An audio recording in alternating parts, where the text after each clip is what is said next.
በኢራን ምድር ላይ የተንጠለጠለው የጦርነት ደመናና የፖለቲካ አለመረጋጋት ከቀን ወደ ቀን እየከበደ መጥቷል። የዓለምን ትኩረት በሳበውና በቀጠናው ታሪክ ታይቶ በማይታወቅ ሁኔታ በተቀጣጠለው በዚህ ግጭት ውስጥ ቴህራን በሁለት አጣብቂኝ ውስጥ ወድቃለች። በአንድ በኩል ከሰማይ በሚወርደው የእሳት ዝናብ፣ በሌላ በኩል ደግሞ በቤተ መንግስቱ ኮሪደሮች ውስጥ እየተብላላ ባለው የስልጣን ሽኩቻ ተወጥራለች።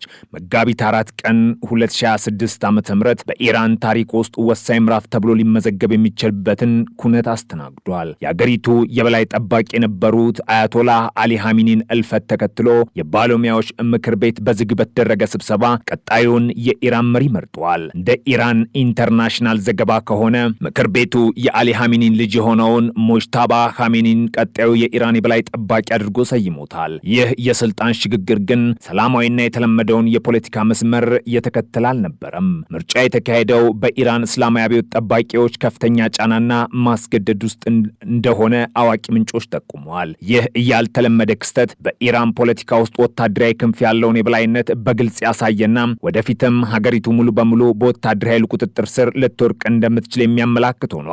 ሙጅታባ ሐሚኒ ምንም እንኳን በይፋዊ መድረኮች ላይ እምብዛም ባይታዩም ላለፉት ዓመታት በአባታቸው ጥላ ስር ሆነው የሀገሪቱን የደህንነትና የፖለቲካ መረብ ሲዘውሩ የነበሩ አሁን ደግሞ በይፋ የሀገሪቱ ቁጥር አንድ ሰው ሆነው ብቅ ብለዋል። ይህ የሹመት ዜና እስካሁን በኢራን መንግስት ሚዲያዎች በይፋ ባይረጋገጥም የዜናው መውጣት ብቻ በጦርነት ውስጥ ባለችው ሀገሪቱ ፖለቲካዊ ውጥረት ላይ ቤንዝል እያርከፈከፈም ሆኗል። ይህ የፖለቲካ ድራማ በቴህራን እየተከናወነ ባለበት ወቅት የጦርነቱ አውድማ ከመቼውም ጊዜ በላይ ግለቱ ጨምሯል። ዩናይትድ ስቴትስና እስራኤል በጋራ የከፈቱት ኦፕሬሽን ኤፒክ ፊውሪ የተሰኘው ወታደራዊ ዘመቻ 5ኛ ቀኑን ይዟል። በዚህ ዘመቻ የአሜሪካ ጦር ከ1700 በላይ ኢላማዎችን በኢራን ምድር ላይ መደብደቡን የማዕከላዊ እዝ አስታውቋል። ጥቃቱ በዋናነት ያነጣጠረው በኢራን ወታደራዊ አቅም ላይ ሲሆን በተለይም የአብዮት ጠባቂዎች ዋና መስሪያ ቤት፣ የሚሳኤል ማምረቻዎች፣ የአየር መቃወሚያዎችና የባህር ኃይል መሰረተ ልማቶች ወድመዋል። የአሜሪካ ፕሬዝዳንት ዶናልድ ትራምፕ በሰጡት መግለጫ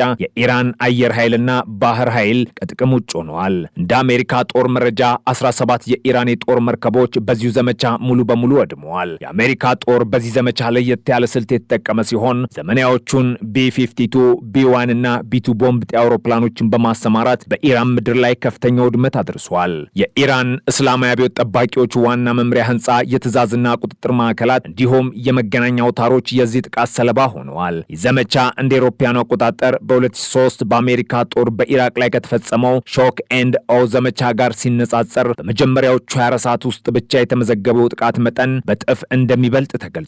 አድሚራል ብራድ ኩፐር እንደገለጹት የኢራን የአየር መከላከያ አቅም በከፍተኛ ደረጃ ተዳክመዋል። በመቶዎች የሚቆጠሩ ባለስቲክ ሚሳይሎችና ድሮኖችም ከመተኮሳቸው በፊት ወድመዋል። በዚህ መጠነ ሰፊ ጥቃት በኢራን ውስጥ ያለው የሰው ህይወት መጥፋት እጅግ አሳሳቢ ላይ ደርሷል። በኢራን ውስጥ የሚንቀሳቀሱ የሰብአዊ መብት ተሟጋቾች እንደገለጹት ጦርነቱ ከጀመረበት ጊዜ አንስቶ ከ1000 በላይ ሰዎች ህይወታቸውን አጥተዋል። ከነዚህም መካከል ህፃናት ይገኙበታል። በተለይም አሜሪካና እስራኤል በጋራ በፈጸሙት ጥቃት ብቻም ከ800 በላይ ሰዎች መገደላቸው ተዘግቧል። ምንም እንኳን የኢራን መንግስት አንዳንድ ህንፃዎች አስቀድመው እንዲለቀቁ የተደረገ መሆኑን ቢገልጽም የሟቾች ቁጥር ግን እየጨመረ መምጣቱን ዓለም አቀፍ ተቋማት እየገለጹ ይገኛሉ። የቀድሞ የደህንነት ኃላፊ አሊ ላሪጃኒ ከዋሽንግተን ጋር የኒውክሌር ድርድር እንደገና ለመጀመር ጥረት እያደረጉ ነው የሚለው የአሜሪካ ሚዲያዎች ዘገባን አስተባብለዋል። ይህም ጦርነቱ በቅርቡ በዲፕሎማሲ መቋጨት ተስፋ እንደሌለው ያሳያል። ኢራን በበኩሏ ዝም ብላም አልተቀመጠችም። የተዳከመው አቅሟን አሰባስባ በአሜሪካና በእስራኤል ጥቅሞች ላይ እያጸፋ ጥቃት እየሰነዘረች ትገኛለች። የኳታር መከላከያ ሚኒስቴር እንዳስታወቀው የኢራን ጦር ሁለት ኤስዩ 24 ተዋጊ ጀቶችን፣ 7 ባለስቲክ ሚሳይሎችና 5 ድሮኖችን ወደ ኳታር ግዛት አስወንጭፎ ነበር። የኳታር አየር ኃይል ባደረገው ፈጣን የመከላከል እርምጃ እነዚህ ስጋቶች በአየር ላይ ማክሸፍ ችለዋል። ይሁን እንጂ አልኡዴድ በተባለውና በመካከለኛው ምስራቅ ትልቁ የአሜሪካ ጦር ሰፈር በሚገኝትም ጉዳት ደርሶባቸው በሆስፒታል ሕክምና እየተደረገላቸው ይገኛል። በሳውዲ አረቢያና በተባበሩት ቴህራን የሚነሱት የፖለቲካና የወታደራዊ መረጃዎች እንደሚያመለክቱት በአሊ ሐሚኒ ህልፈትና በልጃቸው ሙጅታባ ሐሚኒ መተካት የተፈጠረው የስልጣን ሽግግር ለኢራን ህዝብም ሆነ ለዓለም አቀፉ ማህበረሰብ የተላለፈው መልእክት ግልጽ ነው።